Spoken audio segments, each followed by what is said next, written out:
So dear students, I welcome you all. Now we shall see this problem of center of mass 2020 का generally mains का question है. कह रहे हैं a rod of length L has non uniform linear mass density given by rho x is equal to a plus b x by L का whole square where a and b are constants and x is varying from 0 to L. The value of x for the center of mass of the rod is. Okay. बहुत बच्चों simple question है. इस तरह के questions जो हैं वो अक्सर आते हैं जिसमें जो रॉड है वो basically non uniform mass distribution वाली है. तो अगर हम एक रॉड बना लें तो थोड़ा सा आपको आसानी हो जाएगी. सपोज कीजिए ये एक्स एक्सिस बना लिया मैंने, this is the x axis, और रॉड नॉन यूनिफॉर्म है तो बच्चों थोड़ी सी रॉड को मैं ऐसे बनाऊंगा. आई होप कि आप इसको समझ पा रहे होंगे. ओके, तो ये रॉड है नॉन यूनिफॉर्म. इसकी जो लेंथ है वो कैसी है बच्चों, ये यहाँ से लेकर ये यहाँ से शुरू हुई और ये कैपिटल एल है, राइट. नाउ यू सी, क्योंकि ये नॉन यूनिफॉर्म है तो अब इसका सेंटर ऑफ मास सेंटर पे लाई नहीं करेगा. जिधर मास ज्यादा है इधर की तरफ ज्यादा है तो इधर की तरफ लाई करेगा. ये मैंने इधर की तरफ क्यों ज्यादा बनाया, क्योंकि देखिए a plus B x by L, जैसे जैसे x बढ़ रहा है ये डेंसिटी बढ़ रही है इसकी, है ना. तो मैंने आगे की तरफ इसकी बढ़ाई तो नॉन यूनिफॉर्म मास डिस्ट्रीब्यूशन की है. क्या बात है. ओके, नाउ जो अब इसके अंदर एक्चुअली में कॉन्सेप्ट क्या है, कैसे निकालते हैं. अब इसका एक्सीएम अगर यहाँ इसको ओरिजिन मान लें, हम इसको ओरिजिन मान लिया, ठीक है, इसको ओरिजिन मान लिया तो किस तरीके से लिख, इसका एक्सीएम कहीं ना कहीं तो होगा. फॉर एग्जांपल यहाँ पर इसका एक्सीएम है ना. फॉर एग्जांपल ये इसका सेंटर ऑफ मास है तो यहां से लेकर यहां तक इसका एक्सीएम आएगा. क्या बात क्लियर है. वाई एक्सिस में तो है ही नहीं मास, कोई दिक्कत तो वाई में, तो वाई के लिए तो ये एक्स एक्सिस पे ही आनी है, ठीक है. वाई कोऑर्डिनेट इसके 0 आ रहे हैं तो XCM is the main important चीज, मेन इंपॉर्टेंट थिंग. तो एक्सीएम इसका कैसे निकालेंगे, ध्यान से देखिएगा. XCM multiplied by total mass is equal to, हम जानते हैं कैसे निकालेंगे. इसके छोटे छोटे टुकड़े अगर मास के कर ले, फॉर एग्जांपल ये एक छोटा टुकड़ा dm का है, किसका है, dm का, और x1 दूरी पर है. कितनी दूरी पर है, x1 दूरी पर. इसी तरह से एक ये छोटा टुकड़ा है, सपोज कीजिए ये अगेन dm मास का है और ये कितनी दूरी पर है, x2 दूरी पर है, ठीक है. तो हम कैसे लिखते हैं बच्चों, x1 into dm plus x2 into dm plus, और ये चलता चला जाता है और आखिरी जो मेंबर होता है इसका वो होता है xn इंटू dm.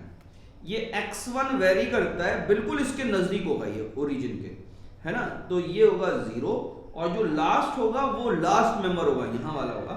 ये किसके बराबर होगा, ये l के बराबर होगा.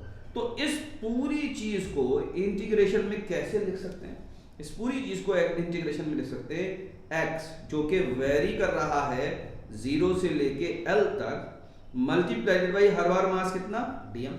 ओके, और dm वेरी कर रहा है इस डेंसिटी के मुताबिक, तो वो बाद में लिखेंगे. ध्यान से देखिए. अच्छा देखिए, एक्सीएम लेफ्ट हैंड साइड में लिखा एक्सीएम इनटू, ये टोटल मास को मैं कैसे लिख सकता हूं बच्चों, क्योंकि ये वेरिएबल है तो इसको मैं ऐसे लिखूंगा dm, ठीक है. लिमिट इसकी बाद में पुट करूंगा तब समझ में. तो बेसिकली एक्सीएम किसके बराबर हो गया, जरा सा ऊपर कर लें. एक्सीएम बराबर हो जाएगा x into dm 0 to L divided by dm. यहां भी लिमिट हम 0 to L लगाते हैं क्योंकि बेसिकली हम x की शक्ल में पुट करेंगे इसको. Rho is a function of x दे रखा है तो लिमिट हमने 0 to L लगाई, x y लगाई. अब लिमिट तो ये लगी हुई है, वेरिएबल x है, लेकिन यहां पर जो इंटीग्रेशन का वेरिएबल है वो dm. तो we are in need to convert this dm in terms of dx. कैसे कन्वर्ट करेंगे, ध्यान से देखिए. यहां पर कन्वर्ट करना सिखा रहा हूं, ठीक है. देखिए rho x is equal to a plus B x square by L square लिखा हुआ है. तो ये डेंसिटी है. डेंसिटी किसके बराबर होती है बच्चों, डेंसिटी होती है मास पर यूनिट लेंथ, मास पर यूनिट लेंथ. ये हमको गिवन है, ये यस ये हमको गिवन है, a plus B x square upon L square. और ये किसके बराबर होगी बच्चों, ये बराबर होगी dm अपॉन dx. मास पर यूनिट लेंथ है ना, तो ये dm अपॉन dx लिख दिया. बात क्लियर. ओके, तो यानी dm किसके बराबर हो गया, अगर डीएम निकालना चाहें, डीएम बराबर हो जाएगा a plus B x square upon L square into d x. तो डीएम को हम ये लिख सकते हैं, ये जो लिखा है ये डीएम की जगह ये लिख देंगे। ओके, चलिए हम लिखते हैं अब। तो x C M is equal to किसके बराबर आएगा, पहले हम डिवीजन का लाइन खींच लेते हैं और 0 टू एल, एक्स की जगह तो एक्स लिखा रहने देंगे, फिर ये लिखेंगे a plus B x square upon L square multiplied by d x, और नीचे लिखेंगे 0 टू एल। इस डीएम की जगह क्या लिख दूं, ये पूरी वैल्यू लिख दूंगा, a plus B x square L upon L square और multiplied by d x.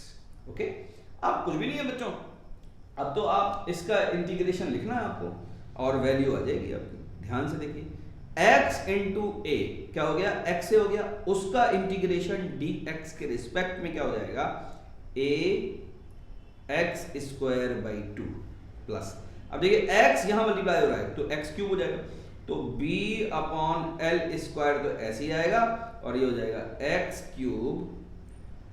x cube तो हो ही गया था, अब इंटीग्रेशन होने के बाद x की पावर 4 अपॉन 4 और डिवाइड किससे करूंगा बच्चों, ध्यान से देखिए, a का integration with respect to x हो जाएगा आपका ax plus B x square upon L square का जाएगा b अपॉन एल स्क्वायर और x स्क्वायर का हो जाएगा बच्चों x क्यूब बाई 3।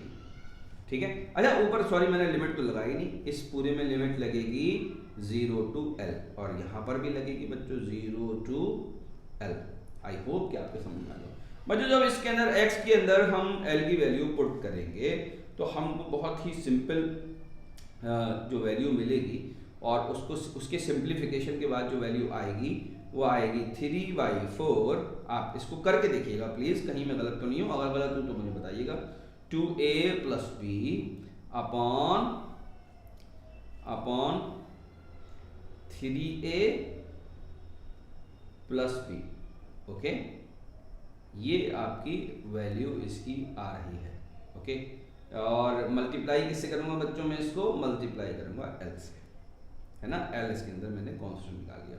तो आई होप कि आपके समझ में आ रहा होगा। तो ये वैल्यू 3/4 देखिए, 3/4 एक तो ये रही, 2a plus B, 3a plus B और मल्टीप्लाई, तो C is the correct answer. Okay, thank you very much, note कर लिए बच्चों।